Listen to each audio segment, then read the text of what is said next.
სისხლიანი მერი, ჩვენ ჟურნალისტებმა ასე შევარქვით ახალ გადაცემას, რომლის ავტორიცა და წამყვანიც დედაქალაქის მერია. ხუთშაბათს კახა კალაძემ საკუთარ Facebook გვერდზე გამოაქვეყნა აი ეს ბანერი. და ალბათ განსაკუთრებული დაკვირვება არ ჭირდება, ხედავთ ამორჩეული აქვს სამი არხი და აი ფორმულას ლოგოს სისხლის წვეთების ეფექტი აქვს. ეს გააკეთა დედაქალაქის მერმა.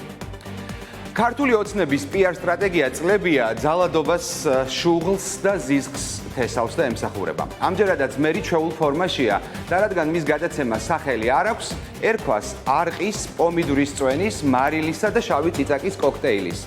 სისხლიანი მერის სახელი. კახა კალაძემ გითხრა, რომ პერიოდულად ის გამოჩნდება ამ ფორმატით და საკუთარ გადაცემაში განიხილავს სხვადასხვა რეპორტაჟებს. უფრო მარტივად რომ გითხრათ, მეწამული ფერის სტუდიაში ჩამომჯდარი მერი, როგორც ტელეწამყვანი, აიღებს ჩვენს რეპორტაჟებს, გადაამონტაჟებს და დაიწყებს განხილვას. ამ გადაცემისთვის მინიმუმ საჭიროა რამდენიმე ოპერატორი, ხმის ჩამწერი სტუდია, სამონტაჟო სტუდია და მონტაჟის სპეციალისტი. განათება და მსგავსი დეტალები. გადაცემას აქვს ქუდიც. ანუ წამზომის საათი მერიის შენობის ფონზე და გადაცემის დაწყებამდე შესავალი რგოლი, მერიის პროექტების კადრებით გაფორმებული. ისიც მეწამულ ფერებში და დაძაბული მძაფრ სიუჟეტიანი ფილმის მუსიკით გაფორმებული. ამ ყველაფრის გაკეთება დაკავშირებულია გარკვეულ თანხებთან, რომელსაც ჩვენ გადასახადების გადამხდელები ვიხდით. გაუგებარია, რატომ არ აქვს მერს მეტი საქმე, მით უფრო რომ ის დღეში რამდენჯერმე ისედაც ერთვებოდა Facebook Live-ში და მოქალაქეებს ამ ფორმით ესაუბრებოდა. მათ უფრო ასე ვთქვათ, კიდევ დამატებით მინდა ერთი რაღაცის თქმა, ცოტა უხერხულია ხოლმე, როდესაც კოლეგებზე ვსაუბრობ, მაგრამ აუცილებლად მინდა ვთქვა, რომ სახელმწიფო მედია პლატფორმები წლებია ასე იქცევიან, იღებენ სხვა არხიდან ხელისუფლებისთვის არასასურველ რეპორტაჟს და საათობით გადაცემა განიხილავენ. ამიტომ მერის მხრიდან წამყვანის როლის მორგება და ჩვენს მიმართ სიძულულისა და ზიზღის თესვა ისევ და ისევ ფასდება როგორც ჟურნალისტურ საქმიანობაში უხეში ჩარევა. მოდით ერთად დავითვალოთ, რამდენს ხარჯავს დედაქალაქის არჩეული მერი საკუთარი თავის PR-ში. შაბათის ფორმულა მოიპოვა დოკუმენტაცია, რომლის მიხედვითაც საზოგადოებასთან ურთიერთობაში კახა კალაძეს 56 თანამშრომელი ეხმარება. ესენი არიან მერიისა და მასზე დაქვემდებარებული სამსახურების PR სპეციალისტები, ოპერატორები, მემონტაჟეები, ფოტოგრაფები, მოკლედ ერთი დიდი ტელევიზია. ჯამში ამ ადამიანების მომსახურება ჩვენ გადასახადების გადამხდელებს 1,300,000 ლარი გვიჯდება.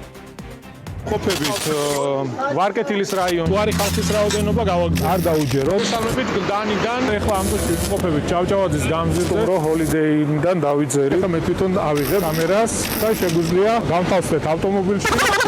საზოგადოებასთან ურთიერთობაში თბილისის მერს 56 თანამშრომელი ეხმარება. მერის თითოეულ ღონისძიებაზე, სადაც საჯაროდ ჩნდება, ყოველთვის თან ახლავს PR მენეჯერები, ოპერატორები, ლაივ ადმინისტრატორი, ფოტოგრაფები, იღებს საინფორმაციო და საიმიჯო ვიდეო რგოლებს, აკეთებს ონლაინ ჩარტვებს. კახა კალაძე ერთ-ერთია იმ მაღალჩინოსნებს შორის, რომელიც მუდმივად, თითქმის ყოველ დღე კამერის ობიექტივშია. ყველაზე დიდი PR ჯგუფი ყავს და ამაში მილიონებს ხარჯავს.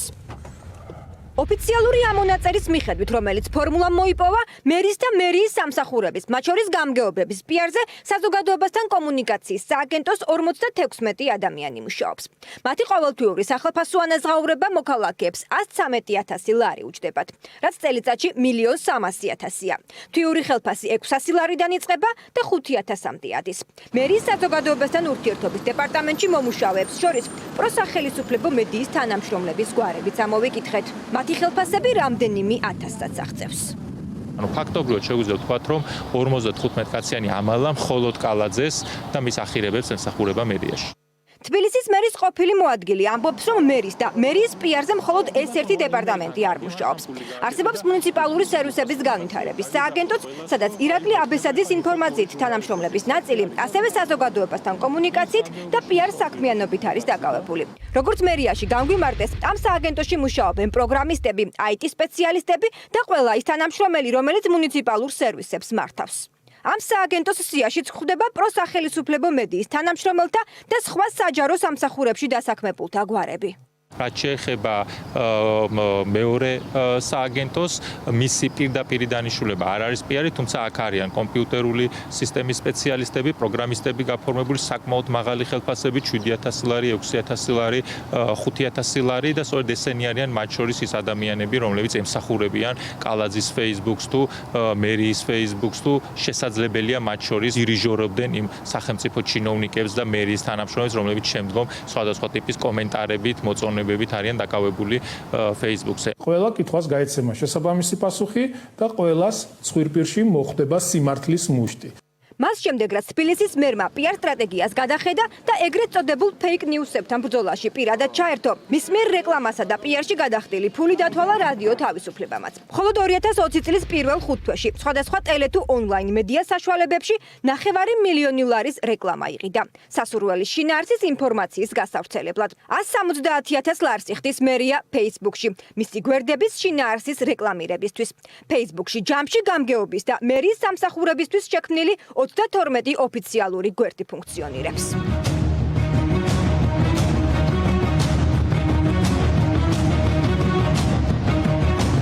ვიდეო რგოლების და ლაივ ჩართვების შემდეგ მისი ახალი პიარ სტრატეგია საკუთარი გადაცემა, რომელსაც მხოლოდ 3 კრიტიკულ მედია საშუალებას უძღვნის. ტელეეთერით გასული რეპორტაჟების ანალიზით მერი ეგრეთ წოდებულ ფეიქ ნიუსებს ბრძოლას უცხადებს. გადაცემისთვის შეიქმნა სპეციალური შეფუთვა, ეგრეთ წოდებული ქუდი, მუსიკა, გრაფიკული დიზაინი, განათება. მერის გადაცემის ლოგო თბილისის სიმბოლიკა. ტყუილმართალი მაყურებლისთვის სპეციალურად მომზადებული რეპორტაჟებით გაარჩია. გადაცემის სარეკლამო ბანერი კი ასე გამოიყურება. სამი ტელევიზიის ლოგო სისხლის წვეთებში. მსგავსი შინაარსის ბანერი არ გერიდებათ თქვენს Facebook გვერდზე? არ გვერიდება. თქვენ ამ ფოტოში დაინახეთ სისხლები, ეთყობა გარკვეული კომპლექსის ნაწილია და მე ვნახეთ ჩამოღვენთილი ლოგოები კონკრეტული ტელევიზიების, რომელიც ფეიქ ნიუსებს არცელებენ. ბატონი კალაძე თბილისელებმა აირჩიეს არა ასეთი ტიპის მედია კრიტიკოსად, არამედ აირჩიეს ქალაქის მერად. მედია კრიტიკოსი მერის ახალ პიარ სტრატეგიას სტატუსისთვის შეუფერებელს და სახიფათოს უწოდებენ მედია ანალიტიკოსები. ფიქრობენ, რომ ეგრეთ წოდებულ ფეიქ ნიუსებთან ბრძოლის საბაბით მან ბრძოლა მისთვის მიუღებელ კრიტიკულ აზრს გამოუცხადა და ამით საფრთხეს უქმნის დემოკრატიის ერთ-ერთ მთავარ მონაპოვარს, თავისუფალ მედიას. ამისთვის კი ხალხის მიერ მინიჭებული მანდატის გარდა ხალხის ფულსაც იყენებს.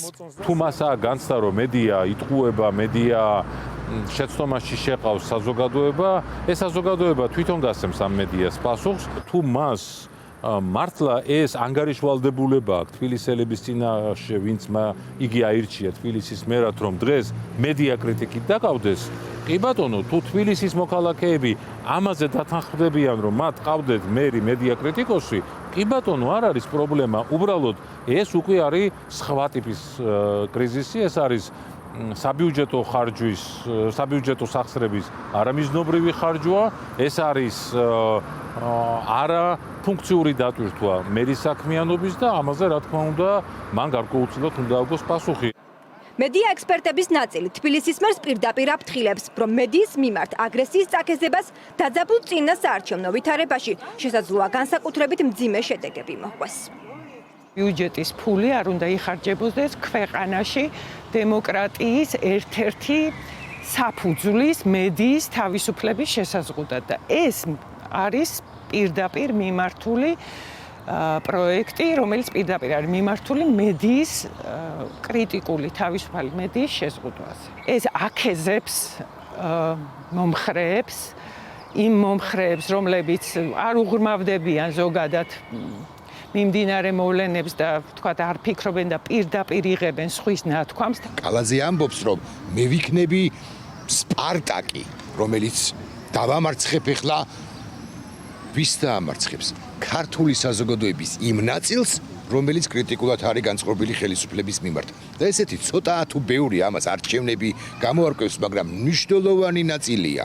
ადამიანები, ვინც ამბობს იმას, რომ ხელისუფლებავ შენ ვერ გააკეთე ეს, თქვენ სუყველანი ნაციონალები ხართ და მე ამბობს კალაძე, მე ვიქნები მათი დამარცხებელი. მხოლოდ ბლა ბლა ბლა ბლა ბლა ბლა.